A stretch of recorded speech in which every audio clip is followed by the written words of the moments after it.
ಯಾಕ್ಲೇ ದೋಸ್ತ ಊರಿಗೆ ಬಂದೇವ ಅಂತೇಳಿ ಪಾರ್ಟಿ ಕೊಡ್ಸತ್ತೆ ನಮಗ? ಏ ಹುಡುಗಿ, ನೀ ಅಂದ್ರ ನನಗೆ ಭಾಳ ಇಷ್ಟ. ಏ ಸ್ಟಾಪ್ ಸ್ಟಾಪ್.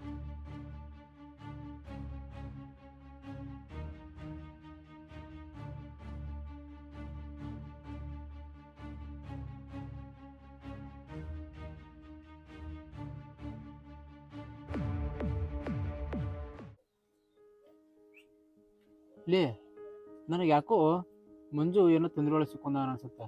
ಯಾಕಂದ್ರೆ ಒಂದು 4-5 ದಿವಸ ಆತು ಹಿಂದ ಅವನ ಹುಡುಕ್ಯಾಡ್ಕೊತ ಬರತ್ತಿದ್ದ. ನನಗೊಂದು ಸ್ವಲ್ಪ ಬಿಸಿ ಕಾರಣ ಸಂಬಂಧ ಅವ್ನ ಜೋಡಿ ಮಾತಾಡೋದಾಗಿಲ್ಲ. ಹೌದು, ನನಗೂ ಹಂಗ ಅನ್ಸತೈತಿ.